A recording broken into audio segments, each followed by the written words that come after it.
After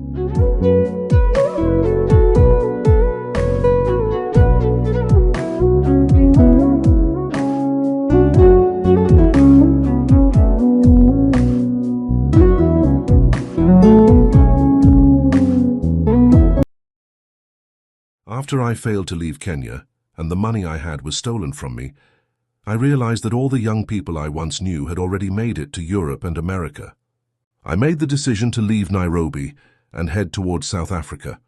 I spoke with my brother, Shahid Arte, but I did not tell him that I was planning to go to South Africa. I believed that if I told him, he would not agree. At the time I made this decision, I was returning from a place called Kakuma. I was traveling with my friend Kawil. His mother gave us a small amount of money to help us. We arrived in Nairobi and waited for the money that Abdi was supposed to send. Since Kawil had no money, we decided to use my money together. We stayed in a small cheap hotel for several nights. Eventually our money ran out, and we were left with enough for only one night at the hotel. One evening, Kawil told me that there was an elderly woman who owed his mother some money. We went to see her, and he collected 1,000 Kenyan shillings from her. After that he disappeared, even though we had not eaten. I was shocked and confused, not knowing where he had gone. That day I went to stay with my friend Ahmed Makawe, and I spent the night at his family's house. Later that evening I saw Kawil sitting somewhere alone and asked him what had happened. He told me that he had used the money for gambling and lost everything. He said he did not have even a single shilling left. I was deeply shocked and saddened. I worried about how we would survive without money, especially since we only had one night left at the hotel. I was also disturbed by his poor judgment, how he could gamble all the money we depended on. That day I decided to end our journey together.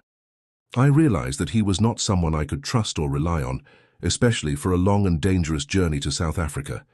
Traveling with him could put my life at risk. I kept my anger to myself. Early the next morning, I left and went to stay with my relative Hassan Bashir. I stayed with him for a few days until I finally received the money my brother Shahid Arte had sent. The next morning I continued my journey and boarded a small bus. I traveled to Namanga, the border town between Kenya and Tanzania. I had no legal documents, and crossing into Tanzania was difficult. However, after paying some money, I managed to cross the border. I then boarded a small tourist bus and later arrived in the city of Arusha. The following morning, I took a bus from Arusha to Dar es Salaam and arrived safely. I stayed in Dar es Salaam for several days. Later, I joined my uncle, who was a truck driver.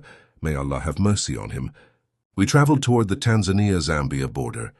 When we arrived, my uncle told us that he could not continue any further. However, he helped us find another vehicle traveling from Tanzania to Lusaka, Zambia. I continued the journey with another relative. We traveled throughout the night and arrived early in the morning in Lusaka, Zambia. It was a long and exhausting journey. My relative was familiar with the city and took me to the house of my uncle, Dahir Wayne. May Allah have mercy on him.